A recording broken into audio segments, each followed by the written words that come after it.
যদি দুর্নীতি বন্ধে আমরা বারবার বেয়াদব হতে হয়, আমরা হাজারবার বেয়াদব হবে, কিন্তু চাঁদাবাজি দুর্নীতি ইনশাআল্লাহ বন্ধ করব। আমরা ইলেকশন কমিশনকে আহ্বান জানাবো, যারা ভোট চাওয়ার জন্য ফ্যামিলি কার্ড, আধার কার্ড বলে এই ধরনের কার্ড দিচ্ছে, এগুলোর মাধ্যমে মানুষকে প্রতারণা সৃষ্টি করছে, আপনারা দ্রুত এই প্রতারণা বন্ধ করুন। আমরা দুর্নীতি বিরোধী, চাঁদাবাজ বিরোধী, সন্ত্রাস বিরোধী ক্যাম্পেইন করতেছি আজাদির যাত্রা। সাহস থাকলে আসুন, দেখি আপনার পিছনে আর কয়টা লোক থাকবে। ঢাকা আটে চাঁদাবাজির আমরা রাজত্ব শেষ করব, সন্ত্রাস দখলদারিত্ব রাজত্ব শেষ করব। দিয়েছিল যে বাংলাদেশ রেলওয়ে শুধু লস প্রজেক্ট, আপনারা তো সবাই জানেন রেলের কিন্তু বিশাল সম্পত্তি রয়েছে শাহজাহানপুরে, মতিঝিল এরিয়াতে, উদ্ধার করতে হবে এবং এগুলো উদ্ধার করতে হবে। উদ্ধার করে আমাদের এখানে যারা বাচ্চারা রয়েছে তাদের জন্য খেলার মাঠ বানাইতে হবে, ভালো হসপিটাল বানাইতে হবে। আমি শুনেছি অনেক জমিদারের বাচ্চা নাকি তাদের বাসার নিচে হলো রেলের জায়গা।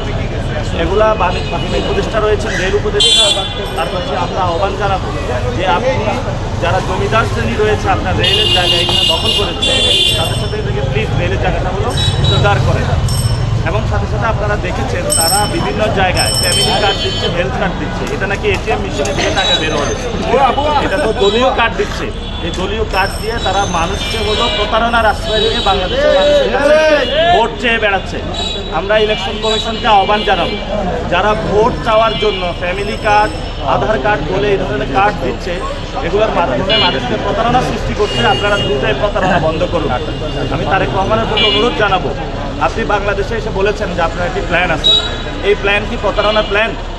আপনি যে প্ল্যান বলেছেন সেই প্ল্যানের মধ্যে কি ইলেকশন কমিশনে দ্বৈত নাগরিকদের অ্যাপ্রুভাল দেওয়ার প্ল্যান? আপনি যে প্ল্যান বলেছেন সেই প্ল্যানে কি যারা ঋণ খেলাপি রয়েছে, যারা আমাদের পকেটের টাকা কেটে নিয়েছে তাদেরকে হলো বৈধতা দেওয়ার প্ল্যান? এখন নতুন করে অনেকের বলার চেষ্টা করে যে আপনি যদি দুর্নীতির প্রতিবাদ করেন, সন্ত্রাসের প্রতিবাদ করেন, তখন আপনাকে তকমা দেওয়া হচ্ছে আপনি বেয়াদব। যদি দুর্নীতি বন্ধে আমরা বারবার বেয়াদব হতে হয়, আমরা হাজারবার বেয়াদব হবে, কিন্তু চাঁদাবাজি দুর্নীতি ইনশাআল্লাহ বন্ধ করব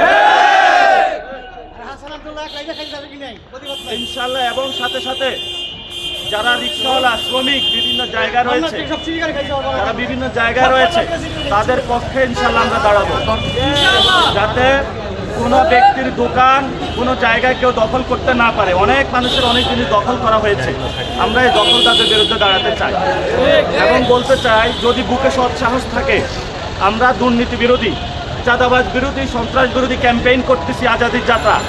সাহস থাকলে আসুন, দেখি আপনার পিছনে আর কয়টা লোক থাকবে। দুর্নীতি চাঁদাবাজদের বিরুদ্ধে দাঁড়ায় পিছনে আর একটা লোকও থাকবে না, সন্ত্রাস দুর্নীতির বিরুদ্ধে দাঁড়ালে একটা লোকে থাকবে না। 12 তারিখে বাংলাদেশের জনগণকে বলবো, ঢাকা 8 আসনের বাসিন্দাদেরকে বলবো, আপনারা অনেকে আমার কাছে বলেছেন যে আমি নাকি বিরোধিতা করি, তাহলে আমরা পজিটিভ কি বলি?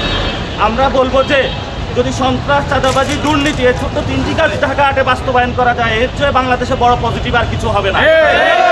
দুর্নীতি, চাঁদাবাজি, সন্ত্রাস আমরা বন্ধ করতে পারলে এরপরে আমরা পজিটিভ কাজ শুরু করবো। আপনারা এখানে একজন গ্যাংস্টার রেখে দিবেন যে প্রতিনিয়ত হুমকি দিবে, বিরিয়ানি দাওয়াত বলে মানুষের উপর অত্যাচার চালাবে, রেলের জায়গা দখল করবে, বিভিন্ন জায়গায় চাঁদাবাজি গোষ্ঠী পালবে, আর আপনারা তার বিরুদ্ধে কথা বললে ছোট বাচ্চা বলে অভিহিত করেন, বেয়াদব বলে অভিহিত করেন। আমরা বলেছিলাম যে আমাদেরকে শেখ হাসিনা একটা হীন করে বলেছিল রাজাকার, তখন আমরা বলেছিলাম তুমি কে, আমি কে, রাজাকার। কে বলেছে? কে বলেছে? আমরা এখন বলবো বেয়াদব বেয়াদব। কে বলেছে? কে বলেছে? চাঁদাবাজ চাঁদাবাজ। আমরা বেঁচে থাকলে ইনশাআল্লাহ ঢাকা 8-এ চাঁদাবাজির আমরা রাজত্ব শেষ করব, সন্ত্রাস দখলদারিত্ব রাজত্ব শেষ করব এবং ঢাকা 8-এ ইসলাম এবং সার্বভৌমত্বের যে লড়াই, ইনসাফের যে লড়াই, আমরা এই রাজত্ব কায়েম করবো ইনশাআল্লাহ।